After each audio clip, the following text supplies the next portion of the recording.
ubinafsi, huo ni ulafi tu, hauleti maendeleo. Tuache mambo ya mizozo, tuelekeze nguvu kwenye miradi. Tuna barabara tunataka iwe ya lami kwenda paka Kondoa. Tuna barabara tunataka iwe ya lami iende paka Haidumu, iende paka Mbulu. Tuna barabara za vijijini, mbunge amezielezea vizuri kabisa. Tuna mambo ya vijiji vya umeme, ameelezea vizuri kabisa. Na mbunge mwenyewe mlie naye hajaongea tu hapa kwenye jukwaa, ni mbunge machachari mpaka bungeni. Akitajwa kwamba anayefuata kuongea ni Asia, hata waliokuwa kantini wanakunywa chai wanarudi waje wamsikilize. Chama kwenye wabunge wote pale, kwenye wabunge wote imetokea nafasi moja ya mbunge mwanamke kuwa mjumbe wa halmashauri kuu, amechaguliwa huyu hapa. Kati ya wabunge watatu huyu hapa. Alafu ninyi huku muwe tu kila dakika mnapekecha. Sasa wewe kama unapekecha una akili sana, si utusaidie vijiji vipate umeme? Ndio. Si utusaidie tupate lami tuone. Niliona hii na yenyewe niiseme, mwacheni mbunge afanye kazi. Mbunge anafanya kazi nzuri, mwacheni afanye kazi. Mwacheni afanye kazi. Nilipita pale Moshi mjini. Hata miezi mitatu hatujamaliza. Nikakuta mwenyekiti wa halmashauri na mbunge na mkurugenzi wako bize. Wanagombania nini? Ugomvi. Wanagombania nini? Mwenyekiti ameshaanza kujiandaa kutafuta ubunge 2030. Sasa nilishasikia mizozo na hapa Hanang', nimesikia na Babati. Nilishasikia na wasingizia. Msifanye mambo ya ubinafsi kuwa ndo ajenda ya serikali, kuwa ndo ajenda ya chama chetu. Hapana, sisi tuna miradi ya maendeleo tunataka kutekeleza. Hawa wananchi hawa tutawaonesha mzozo. Hawa wananchi hawa wanataka waone vitongoji vilivyopata umeme, wanataka waone miradi ya maji, wanataka waone lami, wanataka waone barabara. Ndio. Wanataka waone shughuli za ameongelea mambo ya shamba. Wanataka waone vitu hivyo, migogoro imetatuliwa, watu wanapiga hatua za maendeleo. Sasa na ilivyo bahati nzuri niko mjumbe wa kamati kuu. Mkisema ni jirani tu kasema, jaribisheni.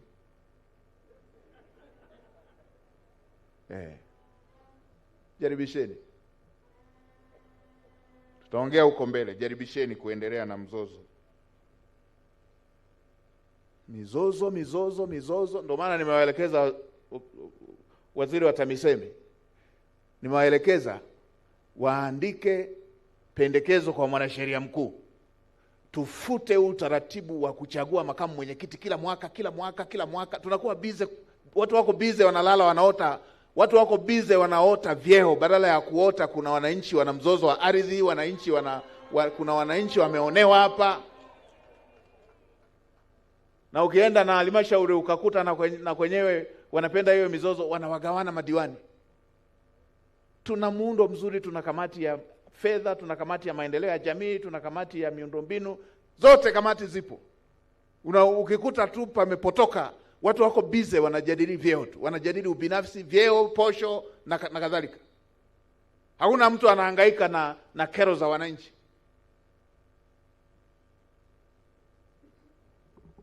Hii haikubaliki. Mengine tutabadilisha mpaka kwenye sheria. Sasa niliona tu niguse na hapa. Mengine tutaongea kwenye majumuisho. Lakini ninachowaambia ni hicho. Kila diwani timiza wajibu wako. Mwenyekiti wa kijiji timiza wajibu wako. Mtendaji wa kijiji timiza wajibu wako. Mtendaji wa kata timiza wajibu. Afisa tarafa timiza wajibu wako. Na nimesema kila mwezi nitaanza kupata jedwali la kila mtu alisikiliza kitu gani, ametatua kero gani, ili tuweze kuona nani anayezembea, tuweze kuona nani anayezembea. Mimi ndo kiongozi wa shughuli za serikali bungeni. Mngekuwa na mbunge anasinzia sinzia, ningewaambia. Mna mbunge jembe, ndio, na mna wabunge wengine wa wilaya zingine nimewaona, akiwemo na mbunge wa mkoa na pacha wake mbunge, mheshimiwa mbunge, simama hata upunge mkono, wa mbunge wa viti maalum yule pale.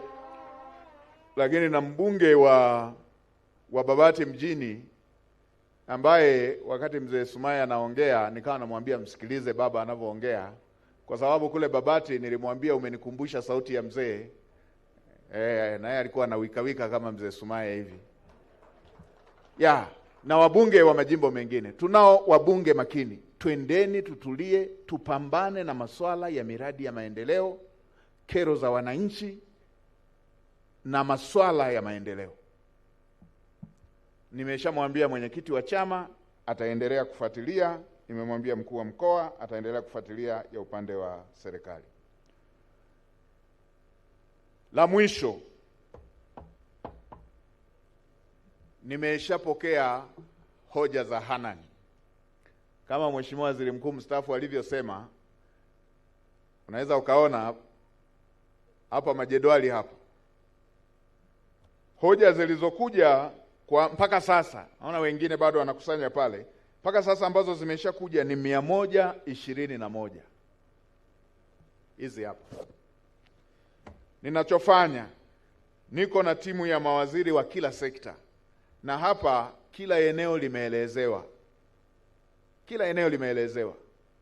Baada ya hapo, timu ya mawaziri itakaa na hizi hoja kwenye kila mkoa, watakaa na wataalamu wa eneo husika na mawaziri wakiwemo, ili tuweze kupata ufumbuzi. Tulisema muweke na namba ya simu, wakikwama mahali wanakupigia ili ufafanue. Tunataka haya mambo tuwe tunayafikisha mwisho.